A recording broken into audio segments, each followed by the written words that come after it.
Good morning all of you, how are you all. मैं गीता शर्मा अब आपको क्लास 5th बुक स्नेह प्रभा हिंदी फर्स्ट में 16 चैप्टर कंप्लीट हो चुके हैं बच्चों। आई होप कि आपने सारा वर्क कंप्लीट कर लिया होगा। अब हम आपको 17 चैप्टर रीड कराऊंगी। 17 चैप्टर, आइए देखते हैं 17 चैप्टर कौन सा है। ठीक है, 17 चैप्टर देखिए। 17 चैप्टर ये स्नेह प्रभा का भारत के पर्वतीय स्थल, भारत के पर्वतीय स्थल, भारत में जो पर्वत हैं वहाँ पे जो रहने की जगह है वहाँ पे उसके बारे में इसमें बताया गया है। आइए चलिए हम यहाँ से इसको रीड करते हैं। ओके, देखिए बच्चों, भारत एक विशाल देश है। यहाँ विभिन्न धर्मों जातियों के लोग, जिनका रहन सहन, खान पान एवं वेशभूषा व बोली अलग अलग है। भारत एक विशाल देश है। यहाँ विभिन्न धर्मों जातियों, यहाँ अनेक प्रकार के जितने भी धर्म हैं, हिंदू मुस्लिम सिख ईसाई, सभी जो जातियाँ हैं उनका रहना सहना, खाना पीना, वेशभूषा यानी उनके कपड़े पहनावा, उनके बोलना सब अलग अलग है, लेकिन सब मिलजुल कर रहते हैं।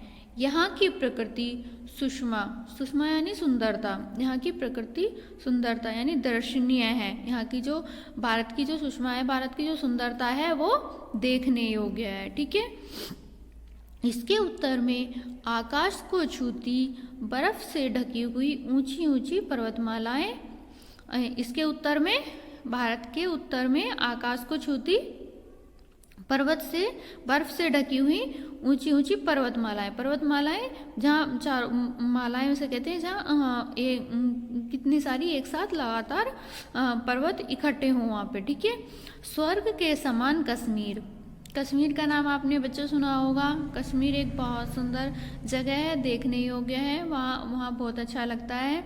ठीक है, तो भारत में पर्वतमाला तथा स्वर्ग के समान सुंदर, कश्मीर को स्वर्ग के समान सुंदर कहा गया है क्योंकि वो बहुत अच्छी जगह है। वहाँ चारों तरफ हरियाली ही हरियाली है, बहुत ही सुंदर दृश्य वहाँ पे देखने को मिलता है, इसलिए उसे भारत का क्या कहा गया है, स्वर्ग कहा गया है। ठीक है, भारत तीनों ओर से समुद्र से घिरा हुआ है। भारत जो है वो तीनों ओर से समुद्र से घिरा हुआ है। यहाँ रहने वाले लोग अपने देश के ही नहीं अपितु विदेशी अतिथियों, जो बाहर से अतिथि यानी जो मेहमान, अतिथि मेहमान, जो बाहर से मेहमान आते हैं उनके सत्कार में कोई कसर नहीं छोड़ते। जो भारत देश है, हमारे भारत में इतना भाईचारा है, इतना प्रेम भाव है, जो बाहर के लोग आते हैं उनके लिए हमारे यहाँ पे अच्छा व्यवहार किया जाता है। जो विदेशी, जैसे अमेरिका से, बाहर से लोग जो घूमने के लिए आते हैं उनके लिए हमारे यहाँ पे बहुत अच्छा व्यवहार है और हमारे यहाँ की परंपराएं बहुत अच्छी हैं। मनुष्य स्वभाव से ही खेल प्रेमी है।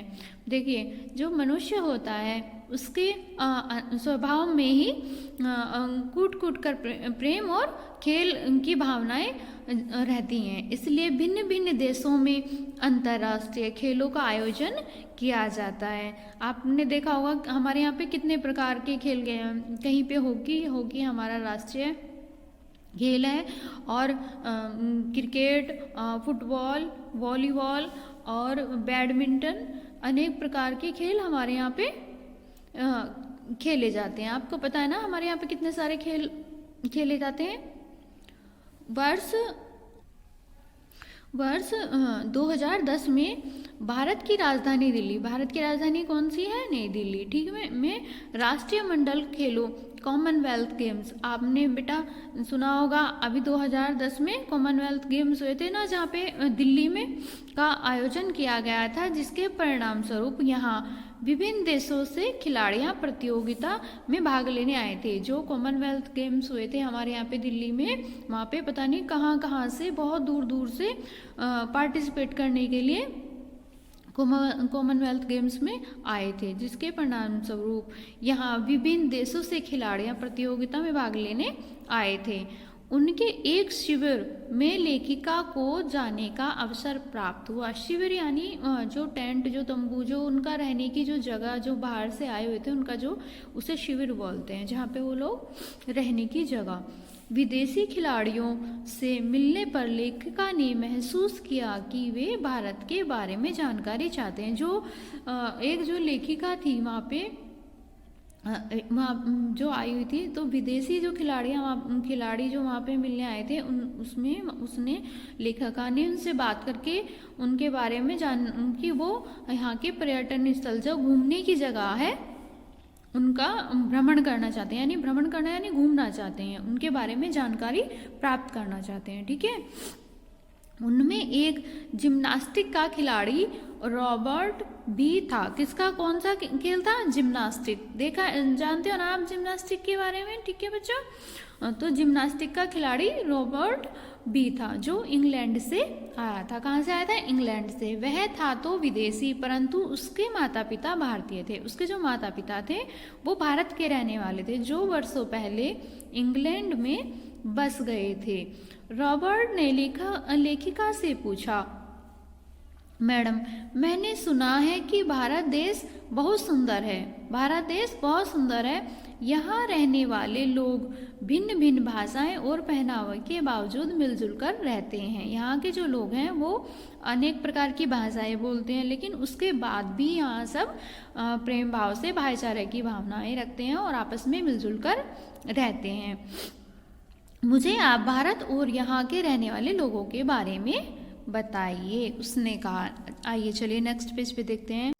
ये देखिए, लेखिका रॉबर्ट के इस प्रश्न को सुनकर हैरान रह गई कि एक विदेशी इतनी शुद्ध हिंदी भी बोल सकता है। देखो, वो विदेश में रहा, लेकिन वो जो लेखिका थी उसकी भाषा सुनकर वो दंग रह गई कि ये इतनी शुद्ध हिंदी कैसे बोल सकता है।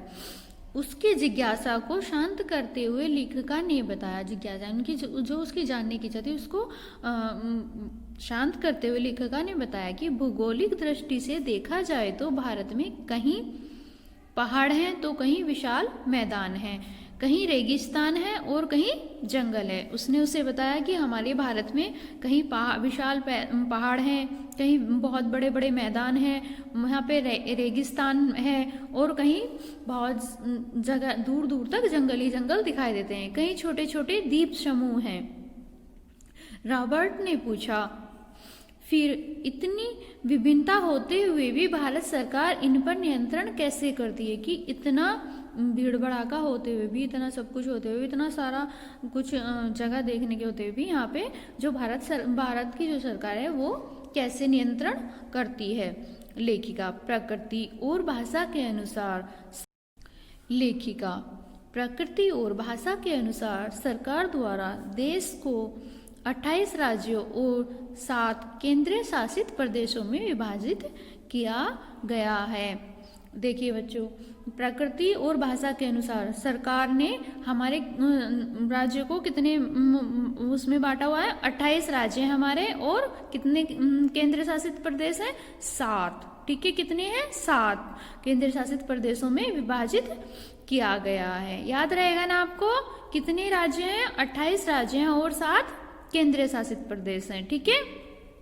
हमारे देश के उत्तर में हिमालय पर्वत है, जिसके उत्तर पश्चिम भाग में जम्मू कश्मीर तथा हिमाचल प्रदेश है। उत्तर पश्चिम भाग में क्या है? जम्मू कश्मीर और हिमाचल प्रदेश है।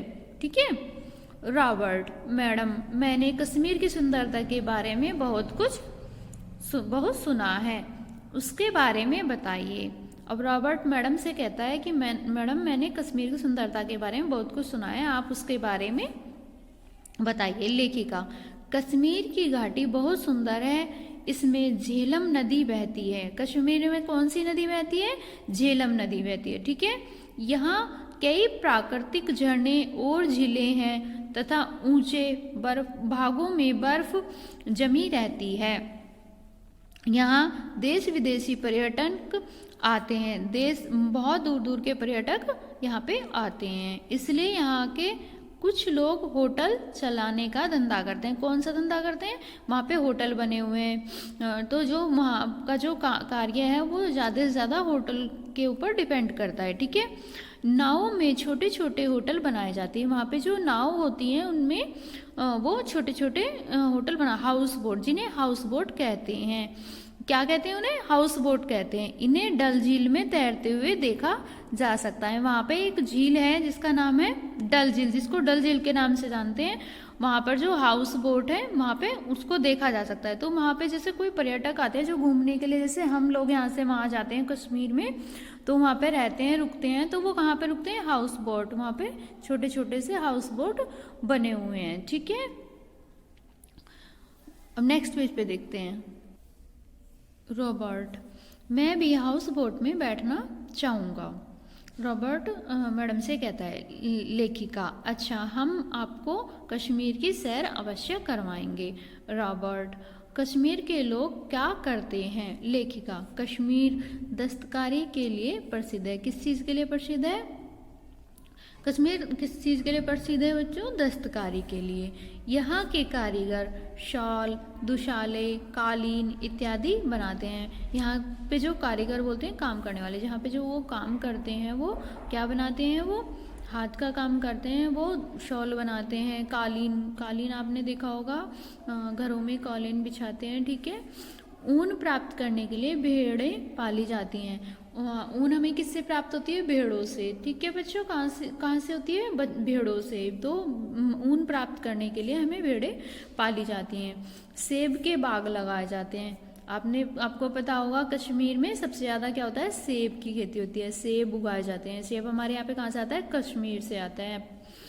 तथा केसर की खेती की जाती है। और केसर बहुत महंगा होता है, केसर भी कश्मीर में उगता है। ठीक है। जिनसे दवाइयाँ बनाई जाती हैं, जो दवाइयों के काम आता है। यहाँ ठंड बहुत पड़ती है।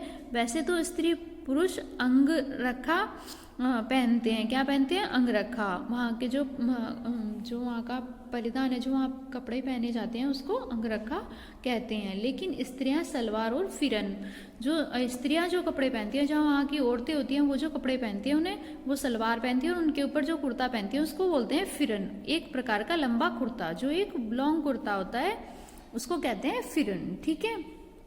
पहनती हैं और सिर पर स्कार्फ बांधती हैं। क्या बांधती हैं? सर पर एक स्कार्फ बांधती हैं। इनकी बोली डोगरी, हिंदी तथा कश्मीरी होती है। कौन सी बोली? इनकी भाषा कौन सी होती है? डोगरी। डोगरी भाषा हिंदी तथा कश्मीरी होती है। ठीक है। नेक्स्ट, रॉबर्ट, मैडम अब आप हिमाचल प्रदेश के बारे में कुछ बताइए। अब वो कहता है कि आप अब हिमाचल प्रदेश के बारे में कुछ बताइए। लेखिका, जम्मू कश्मीर के बाद हिमाचल प्रदेश के पहाड़ भी बहुत प्रसिद्ध हैं। क्या हैं? बहुत प्रसिद्ध हैं। जो हिमाचल प्रदेश है वहाँ के जो पहाड़ हैं वो बहुत प्रसिद्ध, जैसे शिमला, कुल्लू मनाली इत्यादि। आप कुल्लू मनाली और शिमला आप लोग गए होंगे। वहाँ पे जो वो चारों तरफ से पहाड़ों से घिरा हुआ है, बर्फ़ के पहाड़ होते हैं, वहाँ बहुत ज़्यादा सर्दी होती है। ठीक है। यहाँ के लोग मेहनती होते हैं और वे उनके जो नमदे होते हैं वो पहनते हैं, कंबल ओढ़ते हैं, पुलमा आदि बुनते हैं। ठीक है। यहाँ सेब, नाशपाती, आलू बुखारा आदि प्रचुर मात्रा में होते हैं। वहाँ पे सेब, नाशपाती और आलू बुखारा वहाँ पे खूब होते हैं। यहाँ पुरुष पैजामा, कोट और टोपी पहनते हैं। वहाँ क्या पहनते हैं? कोट पहनते हैं, पजामा पहनते हैं और टोपी लगाते हैं। ठीक है। तथा स्त्रियां चुस्त पजामा और लंबी कमीज पहनती हैं। चुस्त पजामा एक फिटिंग की पजामा होता है वो पहनते हैं और उसके ऊपर कमीज पहनते हैं तथा सिर पर रुमाल बांधती हैं। यहाँ की बोली हिंदी है। कौन सी बोली है वहाँ की? हिंदी। ठीक है। देखिए, रॉबर्ट जो बड़े ध्यान से सुन रहा था उसकी बात ने पूछा, मैडम इसके अतिरिक्त और भी कहीं पहाड़ हैं? रॉबर्ट मैडम से बोलता है। ठीक है। नेक्स्ट पेज पे देखते हैं। हाँ, लेखिका ने उत्तर दिया, उत्तराखंड में नैनीताल, मसूरी, अल्मोड़ा, इत्यादि दर्शनीय स्थल हैं। कौन कौन से उत्तराखंड में कौन कौन से हैं? उत्तराखंड में नैनीताल है, मसूरी है, अल्मोड़ा है। नैनीताल बहुत अच्छी जगह है और मसूरी भी बहुत, मसूरी को पहाड़ों की रानी कहा जाता है क्योंकि मसूरी जो है वो पहाड़ों के ऊपर है, वो बहुत सुंदर दिखाई देता है। अल्मोड़ा इत्यादि दर्शनीय स्थल है। यहाँ पे जो लोग दूर दूर से रहने और घूमने आते हैं। यहाँ के लोग खेती करते हैं और भेड़ बकरियां पालते हैं। क्या खेती करते हैं और क्या पालते हैं? भेड़ बकरियां पालते हैं तथा इन्हें घरेलू उद्योग धंधे पसंद हैं। यहाँ पे जो घरेलू यहाँ के जो लोग हैं, वहाँ पे जो घर पे ही काम होते हैं, कहीं बाहर जाना है उन्हें वो ही काम पसंद है। इनकी भाषा हिंदी है। कौन सी भाषा है इनकी? हिंदी। सिक्किम भी एक खूबसूरत पर्वतीय स्थल है। जो सिक्किम है, सिक्किम जो जगह है वो भी बहुत खूबसूरत पर्वतीय स्थल है, वो भी पर्वतों से घिरा है, जहाँ लेप्चा, नेपाली और भोटिया जाति के लोग रहते हैं। वहाँ कौन कौन सी जाति पाई जाती है? लेप्चा जाति पाई जाती है, नेपाली और भोटिया जाति के लोग रहते हैं जो बहुत वीर होते हैं। वीर यानी बहुत बहादुर होते हैं। ठीक है। इन्हें रंग बिरंगे कपड़े पहनने और नाच गाने का, जो वहाँ के लोग होते हैं इन्हें रंग बिरंगे कपड़े पहनने, वहाँ तरह तरह के कपड़े पहनते हैं और इन्हें नाच गाने का और नाचने का बहुत ही शौक होता है। और हिंदी मिश्रित लेप्चा, नेपाली, भोटिया इनकी प्रमुख बोली होती है। तो इनकी जो बोली है वो भी ये इन्हीं के नाम से जानी जाती है। ठीक है। सिक्किम के पास ही पश्चिम बंगाल में दार्जिलिंग की पहाड़ियाँ हैं। सिक्किम के जो पास में सिक्किम के पश्चिम में बंगाल में दार्जिलिंग की पहाड़ियाँ, आपने सुना है दार्जिलिंग की पहाड़ियाँ हैं। इनके बाद उत्तर पूर्व के पहाड़ी क्षेत्र में नागालैंड, मणिपुर, त्रिपुरा, अरुणाचल प्रदेश, असम तथा मिजोरम है। इसके उत्तर पूर्व में क्या है? पहाड़ी क्षेत्र हैं, जो इसमें नागालैंड, मणिपुर, त्रिपुरा, अरुणाचल प्रदेश, असम तथा मिजोरम है। ठीक है। असम तथा त्रिपुरा में मैदानी क्षेत्र भी हैं।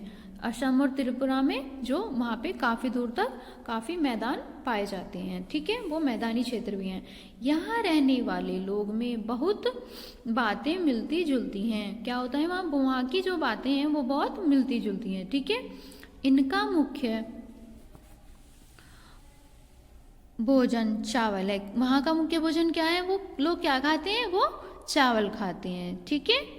ये लोग धोती कुर्ता पहनते हैं। धोती कुर्ता पहनते हैं। वहाँ के जो लोग हैं वो धोती कुर्ता पहनते हैं। वहाँ पे वो बच्चों लेडीज़ वाली धोती नहीं, वो जेंट्स वाली धोती आती है अलग। ठीक है। आपने देखा होगा कि हमारे यहाँ पे भी जो बड़े बूढ़े पहनते हैं इस प्रकार की वहाँ पे धोती कुर्ता पहनते हैं। अंग्रेजी सभ्यता के फैलने पर पुरुष कमीज और पतलून पहनते हैं। अंग्रेजी सभ्यता के फैलने पर पुरुष कमीज और पतलून पहनते हैं। अच्छा, हाँ ठीक है।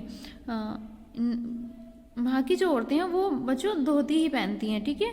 और ये पुरुष जो होते हैं वहाँ के जो वो हैं, जो पुरुष हैं वो कमीज पहनते हैं और पतलून यानी पैंट पहनते हैं, पजामा। ठीक है। इन पहाड़ी क्षेत्रों में तरह तरह के गर्म कपड़े और शॉल बनाए जाते हैं। ठीक है। यहाँ के मकानों में बांस का प्रयोग होता है। वहाँ पे जो मकान होते हैं बच्चों, एक बांस होते हैं, जैसे हमारे यहाँ पे सीढ़ियाँ बनती हैं वो बांस की बनती है ना, तो जो सीढ़ियाँ बनती है इस प्रकार के वहाँ बांस होते हैं। उनके वहाँ पे मकानों पर आगे छप्पर सा डाल देते हैं बांसों का बना के, उसके ऊपर उनकी पत्तियाँ लगा कर वो घरनुमा बना लेते हैं। ठीक है। जिस पर मिट्टी की लिपाई होती है और वहाँ की जो उस पे जो दीवार बनाते हैं छोटी छोटी, उसे मिट्टी से लीप देते हैं। ठीक है।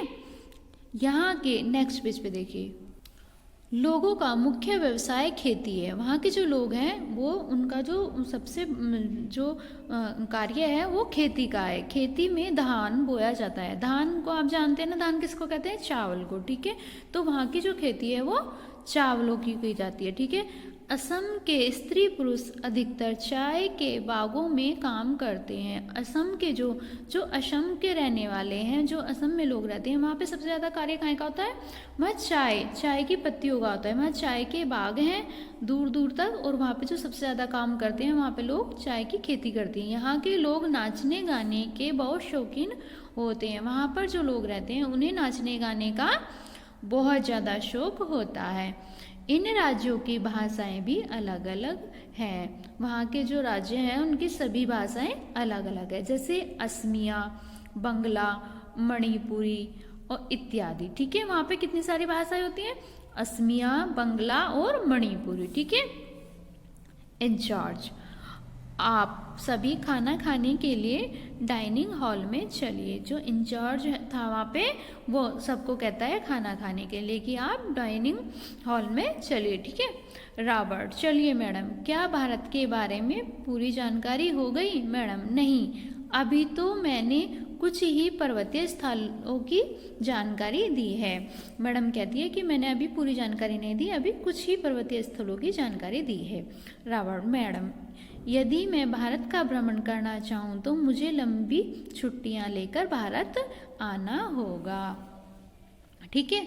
मैडम, हाँ, भारत है ही इतना विशाल और सुंदर, तुम कम से कम 6 महीने के लिए यहाँ रहने आओ तो प्रमुख स्थलों को देख पाओगे। सभी बच्चे और बड़े खाना खाने के लिए चलते हैं। देखो बच्चों, भारत हमारा बहुत विशाल है, और यहाँ पे देखने योग्य बहुत सुंदर सुंदर जगह हैं, जहाँ की प्रमुख स्थल हम कुछ टाइम में देख सकते हैं, लेकिन अगर हम पूरा भारत घूमना चाहें तो हमें बहुत टाइम लग जाएगा। ठीक है। हमारे भारत में बहुत सारी देखने योग्य चीज़ें हैं जो बहुत ही सुंदर है। बहुत सारे किले हैं, बहुत सारी हरियाली क्षेत्र है, बहुत सारे द्वीप हैं, बहुत सारे पर्वतीय स्थल हैं देखने के लिए। आपको पता है ना, तो हमारा भारत सुंदरता का एक दृश्य है। ठीक है। चलिए आओ, अब मैं इसके आपको डिफिकल्ट वर्ड पर निशान लगाती हूँ और ये चैप्टर एक बार और रिपीट हो जाएगा। ठीक है। चलिए बच्चों, यहाँ से आपको डिफिकल्ट वर्ड पर निशान लगाते हैं। ठीक है। भारत एक विशाल देश है। यहाँ विभिन्न धर्मों, जातियों के लोग, जिनका रहन सहन, खान पान, वेशभूषा व बोली अलग अलग है, मिलजुल कर रहते हैं। यहाँ की प्रकृति पर अंडरलाइन कीजिए, सुषमा पर अंडरलाइन कीजिए, दर्शनीय पर अंडरलाइन कीजिए। ठीक है। दर्शनीय है। इसके उत्तर में आकाश को छूती बर्फ से ढकी हुई ऊंची ऊंची पर्वतमालाएं पर अंडरलाइन कीजिए, तथा स्वर्ग के समान कश्मीर पर अंडरलाइन कीजिए है। भारत 3 ओर से समुद्र से घिरा हुआ है। यहाँ रहने वाले लोग अपने देश के ही नहीं अपितु विदेशी अतिथियों पर अंडरलाइन कीजिए के सत्कार में भी कोई कसर नहीं छोड़ते। मनुष्य स्वभाव से ही खेल प्रेमी है, इसलिए भिन्न भिन्न देशों में अंतर्राष्ट्रीय पर अंडरलाइन कीजिए। ठीक है। खेलों का आयोजन किया जाता है। वर्ष 2010 में भारत की राजधानी दिल्ली में राष्ट्रीय मंडल पर अंडरलाइन कीजिए। खेलों कॉमनवेल्थ गेम। ठीक है, इस पर अंडरलाइन कीजिए। ठीक है बच्चों, में भाग लेने आए थे। उनके एक शिविर के नीचे अंडरलाइन कीजिए में लेखिका को जाने का अवसर प्राप्त हुआ। विदेशी खिलाड़ियों के नीचे अंडरलाइन कीजिए से मिलने पर लेखिका ने महसूस किया कि वे भारत के बारे में जानकारी चाहते हैं तथा उनकी इच्छा है कि वे किसी पर्यटक उन स्थल का भ्रमण करें। ठीक है। उनमें एक जिम्नास्टिक के नीचे अंडरलाइन कीजिए। ठीक है, का खिलाड़ी रॉबर्ट भी था जो इंग्लैंड से आया था। इंग्लैंड के नीचे अंडरलाइन कीजिए बच्चों। वह था तो विदेशी, परंतु उसके माता पिता भारतीय थे जो बरसों पहले इंग्लैंड में बस गए थे। रॉबर्ट ने लेखिका से पूछा, मैडम मैंने सुना है कि भारत देश बहुत सुंदर है। यहाँ रहने वाले लोग भिन्न भिन्न भाषाएं के नीचे अंडरलाइन कीजिए और पहनावे के बावजूद मिलजुल कर रहते हैं। मुझे आप भारत और यहाँ रहने वाले लोगों के बारे में बताइए। ठीक है, नेक्स्ट पेज पे चलिए।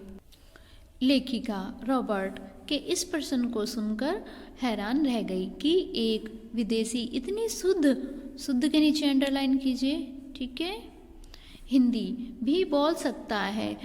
उसकी जिज्ञासा के नीचे अंडरलाइन कीजिए को शांत करते हुए लेखिका ने बताया कि भौगोलिक के नीचे अंडरलाइन कीजिए, दृष्टि के नीचे अंडरलाइन कीजिए से देखा जाए तो भारत में कहीं पहाड़ हैं तो कहीं विशाल मैदान हैं, कहीं रेगिस्तान के नीचे अंडरलाइन कीजिए हैं और कहीं जंगल, किन्हीं छोटे छोटे द्वीप समूह हैं। रॉबर्ट ने पूछा कि इतनी विभिन्नता के नीचे अंडरलाइन कीजिए होते हुए भी भारत सरकार इन पर नियंत्रण के नीचे अंडरलाइन कीजिए कैसे करती हैं। लेखिका प्रकृति के नीचे अंडरलाइन कीजिए और भाषा के अनुसार सरकार द्वारा देश को 28 राज्यों और 7 केंद्र शासित के नीचे अंडरलाइन कीजिए प्रदेशों में विभाजित के नीचे अंडरलाइन कीजिए किया गया है। हमारे देश के उत्तर में हिमालय पर्वत है जिसके उत्तर पश्चिम भाग में जम्मू कश्मीर तथा हिमाचल प्रदेश हैं। रॉबर्ट, मैडम मैंने कश्मीर की सुंदरता के बारे में बहुत सुना है, उसके बारे में बताइए। लेखिका, कश्मीर की घाटी बहुत सुंदर है, उसमें झेलम नदी बहती है। यहाँ कई प्रकृति के नीचे अंडरलाइन कीजिए झरने और झीलें हैं तथा ऊंचे बर्फों में बर्फ जमी रहती है। यहाँ देसी विदेशी पर्यटक के नीचे अंडरलाइन कीजिए आते हैं, इसलिए यहाँ के कुछ लोग होटल चलाने का धंधा करते हैं। नावों में छोटे छोटे होटल बनाए जाते हैं, उन्हें हाउस बोट कहते हैं। इन्हें डल झील में तैरते हुए देखा जा सकता है। ठीक है रॉबर्ट, मैं भी हाउस बोट में बैठना चाहूँगा। लेखिका, अच्छा हम आपको कश्मीर की सैर अवश्य करवाएंगे के नीचे अंडरलाइन कीजिए। रॉबर्ट, कश्मीर के लिए लोग क्या करते हैं इसलिए। लेखिका, कश्मीर दस्तकारी के नीचे अंडरलाइन कीजिए के लिए प्रसिद्ध के नीचे अंडरलाइन कीजिए है। यहाँ के कारीगर शॉल दुशाले कालीन इत्यादि के नीचे अंडरलाइन कीजिए बनाते हैं। ऊन प्राप्त करने के लिए भेड़ें पाली जाती हैं, सेब के बाग लगाए जाते हैं तथा केसर की खेती की जाती है जिससे दवाइयाँ बनती हैं।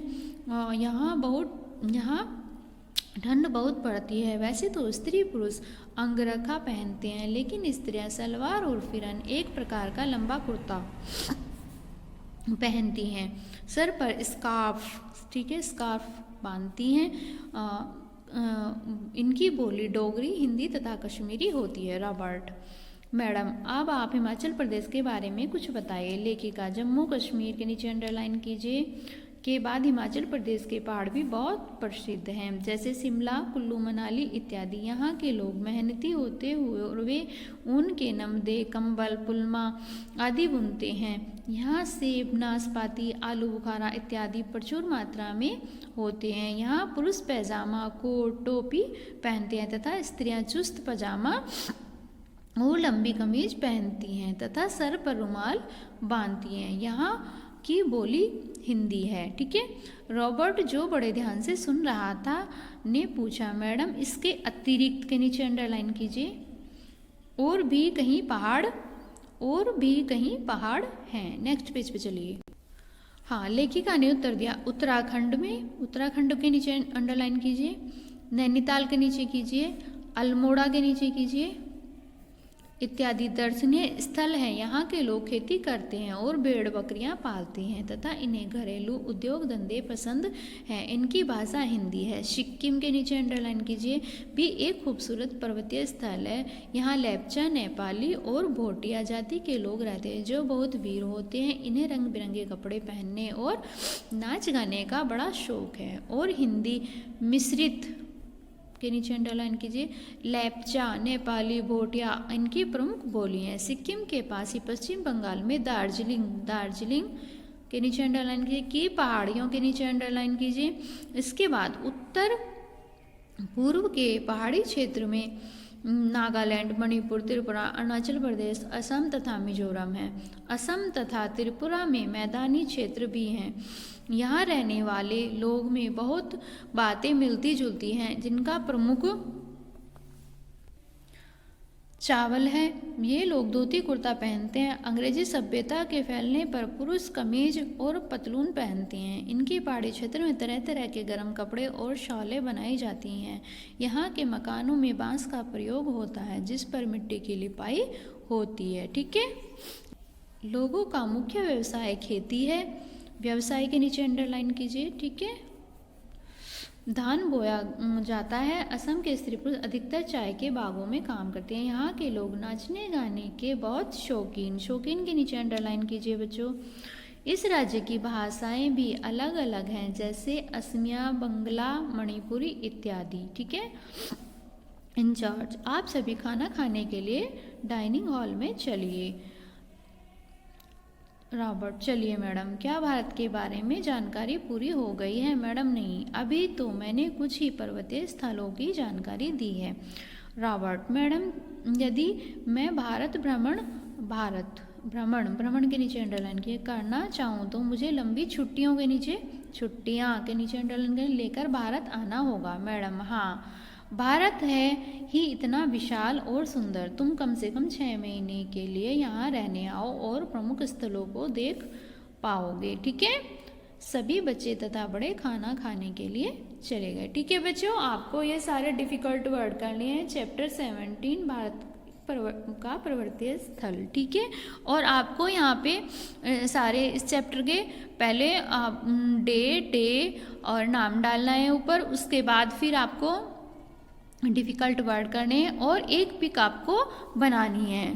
देखिए बच्चों, आप चाहें तो ये वाली पिक बना सकते हैं अपनी नोटबुक पे फ्रंट पे। ठीक है, चैप्टर स्टार्ट करने से पहले आप ये भी पिक बना सकते हैं। और ये देखिए, ये बहुत सुंदर है, आप ये वाली पिक भी बना सकते हैं। ठीक है बच्चों, आप अपने क्रेयॉन कलर से और पेंसिल कलर से पिक भी बनानी है। ठीक है, ये वाली पिक भी आप बना सकते हैं और ये वाली पिक भी हमारे इस पे बना सकते हैं। आप कोई भी जो भी आपको अच्छी लग रही हो, आपको वो भी पिक बनानी है। ठीक है बच्चों, अब एक पिक बनानी है आपको क्रेयॉन कलर या पेंसिल कलर से, और डिफ़िकल्ट वर्ड करने हैं और चैप्टर रीड करना है। ठीक है बच्चों, और नेक्स्ट वीडियो में मैं आपके शब्दार्थ और क्वेश्चन आंसर इसके कराऊंगी। ठीक है, और अब तक बाकी का जो पीछे का सारा वर्क है वो आपको लर्न करना है। ठीक है, और यहाँ तक अपना वर्क कंप्लीट करना है। Okay, thank you.